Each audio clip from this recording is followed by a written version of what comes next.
कृष्णनीतीचा अभ्यास हाच केला की ज्यावेळी अफजल खान स्वराज्याच्या दिशेने येत होता ना, तो नुसता येत नव्हता, तो म्हणायचा की हिंदुओं की देवता इतनी तेज है तो हिंदू क्यों भेड़ बकरी जैसा जीते है.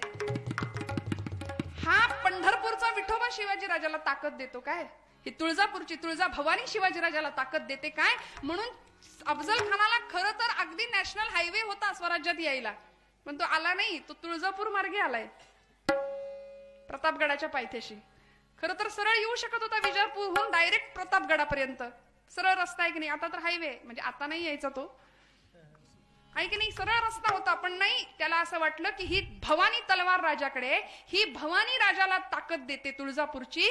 म्हणून म्हणाले तिच्या भक्तीची कवड्याची माळ राजा गळ्यामध्ये घालतो ना, म्हणून म्हणाले ही भवानीच फोडून टाकूया. म्हणून अफजल खान तुळजापूरला गेला. तुळजापूरच्या त्या तुळजा भवानीची मूर्ती आपल्याच लोक, आपली हिंदू माणसंच होती त्याच्या सैन्यामध्ये.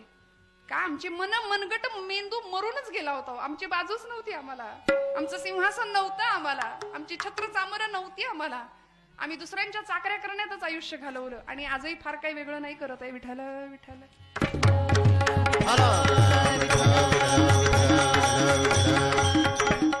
आणि तो अफजल खान ज्यावेळी आपल्या सरदारांना सांगतो की आणा ती देवीची गंडकी शिळेची मूर्ती उपटून काढा, आणि ऐका श्रोते हो, आपल्याच माणसांनी, त्याच्याकडे चाकरी करणाऱ्या लोकांनी त्या तुळजा भवानीच्या आदिशक्तीची गंडकी शिळेची मूर्ती उपटून हत्तीवर बसलेला तो क्रूर कर्मा अफजल खान नावाचा पठाण त्याच्याकडे ती मूर्ती दिलीये. लळ लळ लळ लळ करणारी तेजस्वी तुळजा भवानीची मूर्ती बघितलं आणि तो म्हणाला की ही देवता शिवाजी राजाला ताकद देते. एका क्षणाचाही विलंब न करता खाडकन मूर्ती आपटली, ठिकऱ्या झाल्या मूर्तीच्या, जाती घेऊन माणसं बोलावली, भरडली मूर्ती, रांगोळी केली आणि तुळजापूरच्या प्रांगणामध्ये पसरवून टाकली. आणि अफजल खान म्हणत होता, खदखदा खदखदा हास्य करत म्हणत होता, मैंने परमात्मा की मिट्टी बनाई है, मैंने परमात्मा की मिट्टी बनाई है कोई मई का लाल जो मिट्टी से परमात्मा को फिर से पैदा कर सके. राजांना राग नसेल का आला, माझी तुळजा भवानी फोडली, राग नसेल का आला. पण नाही, कृष्ण नीती अभ्यासली होती. म्हणाले अपने गली में आओ.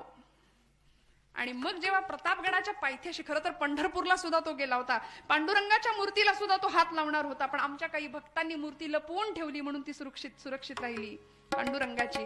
प्रतापगडाच्या पायथ्याशी आणलं आणि मग विश्वासघातानी त्याचा कोथळा बाहेर काढला. का? कारण शंभू महादेव अधिष्ठान होतं. जटाटवी गलज्जल प्रवाह पावितस्थले गले वलंब्य लंबितां भुजंग तुंग मालिकां डमड्डमड्डमड्डम निनाद वड्डमरवयं चकार चंड तांडवं तनोतन शिव शिवम्. जटाकटाह संभ्रम भ्रमन् निलिम्ब निर्झरी विलोल वीचि वल्लरी विराजमान मूर्धनि धगद् धगद् धगज्ज्वलल्ललाट पट्ट पावके किशोर चंद्रशेखरे रति प्रतिक्षणं मम. धराधरेन्द्र नंदिनी विलास बंधु बंधुर स्फुरद् दिगंत संतति प्रमोदमान मानसे कृपा कटाक्ष धोरणे निरुद्ध दुर्धरापदि क्वचित् दिगंबरे मनो विनोद मेतु वस्तिनि. ओम नमः शिवाय, ओम नमः शिवाय अधिष्ठान होतं शंभू महादेवांचं. का? कारण भक्तीची परिसीमा काय होती? राष्ट्रभक्ती, देशाप्रतीची भक्ती, मातीप्रतीची. माता आणि माती यांना कधीच नाही विसरायचं.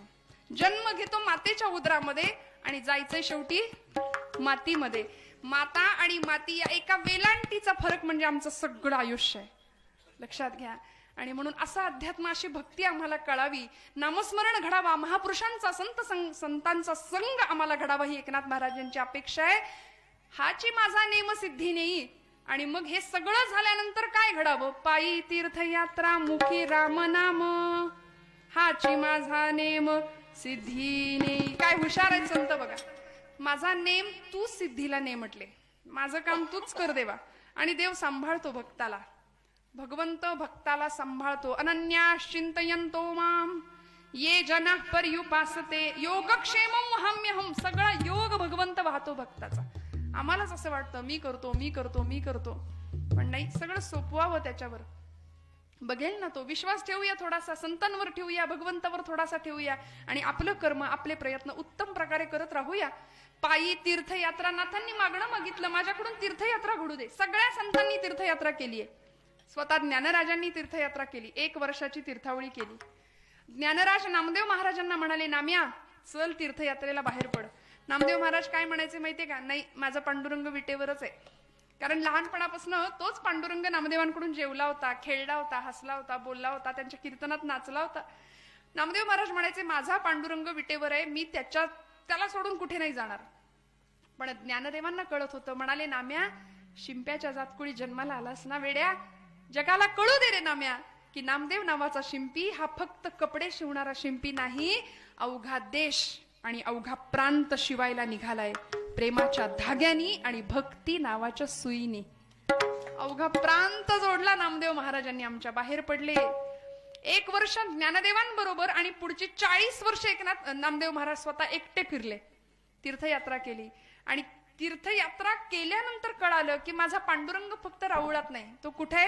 तीर्थ विठ्ठल, क्षेत्र विठ्ठल, तीर्थ विठ्ठल, क्षेत्र विठ्ठल, देवा विठ्ठल, देवा पूजा विठ्ठल, देवा विठ्ठल, देवा पूजा विठ्ठल, तीर्थ विठ्ठल, क्षेत्र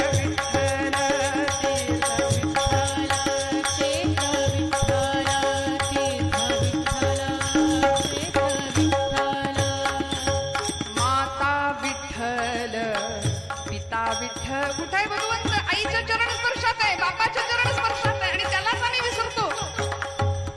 दिवस दिवस आईचं तोंड न बघणारी कार्टी आमच्या घरात आहे, आईला बघत पण नाही. नामदेव महाराज म्हणतात, पांडुरंग कुठे? माता विठ्ठल, पिता विठ्ठल, बंधू